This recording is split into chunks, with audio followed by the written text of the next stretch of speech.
TRINA, and this is my December reading wrap-up. At the beginning of December, I had more of a chatty type of TBR video that went up where I told you guys I did not know how much time I would have for filming and reading and stuff this month, so I only put 3 books on my official TBR because those were the books I was currently reading, and of the 3 I did read all of them, so I completed my TBR for the month. By the way, if you like my TBR check-ins, I've got a couple of other videos that might interest you. I have my 2017 reading goals overview that just checks in with how I did with my reading goals this year, and I also checked in with my TBR for the entire year. And then I also have a video where I go back and check in with my oldest TBRs and book hauls and things that I said I wanted to read, and I see how I did on those. So quite a few older books that I didn't get to, and just checking in with that. So anyway, those things may interest you. This month in December, I read a total of 6 books. 2 of those were books I listened to the audiobook of, and I do plan on having an audiobook wrap-up video go up soon. First up, I read The Becoming of Noah Shaw by Michelle Hodkin. This is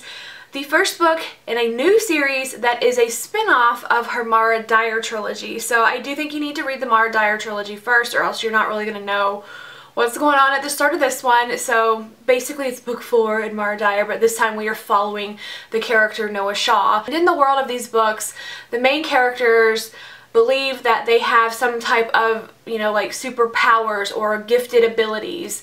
And the first Mara Dyer trilogy was just trying to figure out, like, was that true or were they kind of imagining it? Overall, I found this book kind of boring. I felt like not very much happened. We are introduced to a lot of new characters. I never really felt like I got to know them very well. I didn't feel like they were very well developed. And the older characters that are around from the first series, we're seeing them now through Noah's lens instead of Mara's. And so it's not that I thought that they were changed or anything, it's just that we're seeing less of them. Like, Mara was the main character in the first 3 books in her series, and now she is like reduced to a background prop, so I wasn't really connecting with the characters, and I thought the story was a little bit boring too because the entire book is split between 2 locations, someone's house and another person's house, and the characters just go to this house, talk a lot, then go to this house, talk a lot, go back to this house and talk, and back to this house and talk, and there's so much talking about what is going on, and for all of that amount of talking, I had no idea what was going on. But that's pretty typical for Michelle Hodkin's writing. She will kind of like lead you on, and she doesn't give you the answers right up front. But even though I thought it was kind of boring, not much happened, not connected with the characters,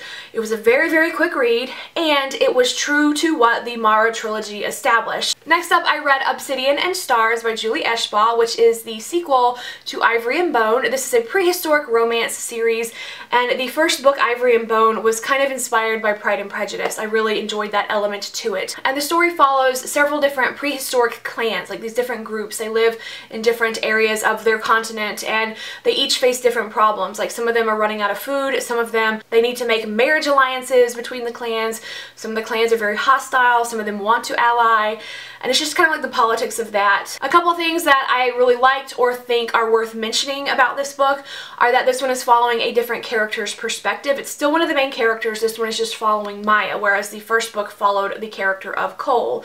And then the other thing is, if you read Ivory and Bone, parts of that book were kind of told in like a story framing perspective, where some of it was in second person, where the character was telling the story of the story to the other character. So it was like, well, I met you on this day and da-da-da. That's totally absent in this book. It is not framed that way. There's none of that second person stuff where the narrator is talking to another character. It's just like, it's a pretty straightforward first-person narrative book. But again, I kind of felt like this book was a little bit boring, or maybe a little bit tedious, because to me, a lot of time was spent building up like this event, and then when it happened, it just was over quickly without the conflict that the reader and the characters were expecting.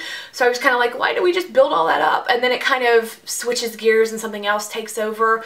And I don't know, I think that without the Pride and Prejudice element that I totally geeked out about in the first book, because I could see how it paralleled so well, I think without that element, I just wasn't as into it. I do think that the prehistoric setting is pretty interesting to me, so yeah, I will still continue reading this series even though this wasn't my favorite book. Then I read The Mistletoe Promise by Richard Paul Evans. I had asked for some holiday romance recommendations and a couple people recommended this one to me. This is a story about a woman who is eating lunch at her workplace's cafeteria one day, and a guy approaches her who also works there, and he says, "Hey, I'm single, I'm not looking for a relationship right now, but it's almost Christmas time and I'm so sick of feeling lonely and not having anyone to go to Christmas parties with and people just judging me and asking like, why aren't you seeing anyone? What if we pretend to be boyfriend and girlfriend during Christmas season so that we can like go to all the holiday events together and like people will just shut up and stop asking us about our love lives." I read this book in one sitting. Like, I read it in like 4 hours, and I never ever read books in one sitting. I just can't. I haven't done it since before I had a booktube channel. I just don't like sitting still that long. It's not the way that I read. But I devoured this book. It's a very fast read. However, as entertaining and fast of a read that it was really like that trope and the setup that really drove me through it, because honestly, I don't think the writing was all that great. It's a little bit shallow, and I really thought that the characters lacked chemistry. I needed a little bit more like tension and stuff between them. So again, it was a fun, quick, romantic, fake relationship trope read, which I did enjoy, but like, again, just not a favorite. Next, I read Your Welcome Universe by Whitney Gardner, which is a 2017 debut novel. This book follows an Indian American deaf main character who gets kicked out of her school for the deaf because someone has graffitied a slur on the school building against her best friend, and so she covers it up with art because she's really into street art and graffiti, but unfortunately she gets caught spray painting over the slur, so she's the one that gets expelled from her school, and now she has to go to a mainstream school for the hearing where she is the only deaf student there. Because this character is so artistic, there are several illustrations throughout the book which are also drawn by the author herself, and I really enjoyed this story. And one of my favorite things about it is that there is a best friend character who, she's overweight, she's fat, and she, I felt, was represented very well. She breaks and defies stereotypes. Very small bits of the book do acknowledge that some of the other students in the school bully her, or that she has internalized a few things like negative stereotypes about herself, but the book never really lets those things go unchallenged. And she overall is just a very well developed beyond this one trait of what she looks like. So I really enjoyed the fat rep and the side character in this book. I think this was a pretty character heavy book. It focuses a lot on the main character, her feelings with her old friend that got her kicked out of school, and then the new friend that she is making who she's pretty reluctant to. Even though this was such a character heavy book, the character arc was very strong. There's also not very much romance in this book at all. Like, the main character has a crush on one person, and I think there's like one scene where she talks about kissing. That's it. She's not in a romance, she's not in a relationship, so you know, if you're looking for a book that doesn't have very much romance, I would definitely recommend this one. Like I said, this was a debut of 2017, and it was one of the stronger and one of my favorite debuts that I read this year. Then I read an advanced copy of Beneath the Sugar Sky by Seanan McGuire. This is the third book in the Wayward children's series. I believe there are going to be at least 4 books in this series, so it's not over yet.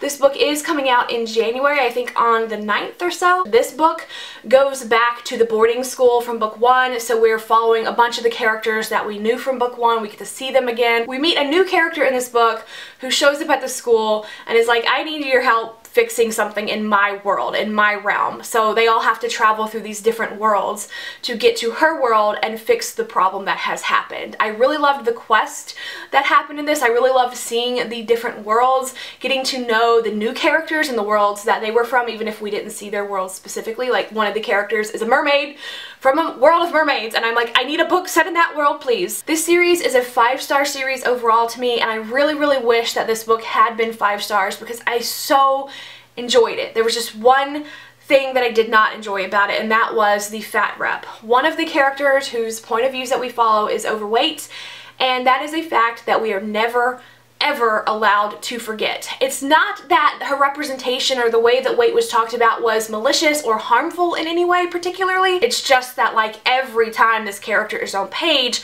her weight is mentioned. Like, 85% of her character development is about her weight. And so to me it was just a little bit aggravating. Like, let her be more than this one thing. Let her be more than the kid who's bullied, who's the underdog, who everyone thinks eats too much. And especially because this book is set in a world where, like, literally the entire world is made out of sugar and sweets, I think it just comes up a lot. With all that said, even though I had a little mini rant there, oh my gosh, I still love the story, I still love the other characters, and I love this series overall and would definitely recommend the series, would definitely recommend this book. Besides that one thing, it was amazing, it was wonderful, it would have been 5 stars, and this series to me overall is definitely a 5-star series. And lastly, I listened to Harry Potter and the Order of the Phoenix on audiobook. Let me make sure I'm holding up the right book, because one month I did an entire review for like Goblet of Fire while I was holding up Prisoner of Azkaban the entire time. Yes, this is the right book. I listened to Harry Potter and the Order of the Phoenix in continuing my reread of this series on the audiobooks, so I don't have a whole lot of new information to tell you guys about my thoughts on this series. I know I had like a story to tell you about Prisoner of Azkaban, and then with Goblet of Fire had some thoughts on that book change. My thoughts on Order of the Phoenix are pretty much the same as they have been the other times that I've read this series. I mean, again, I am still really just enjoying getting to experience this story and world and characters in a new to me format, which is the audio. That's everything that I read in December. I would love to know what you guys read and what your favorite read of the month was. I have ended up the year reading a total of 88 books. I didn't really do the Goodreads challenge this year, so 88 books is fine with me. It is much less than I've read the past couple of years, but I'm fine with that. I don't care, you know. My life had some changes in it this year and I wasn't able to read as much, but I would love to know if you guys met your reading goals and how many books you read this year. Thank you so much for watching, and I will see you in the comments. Bye!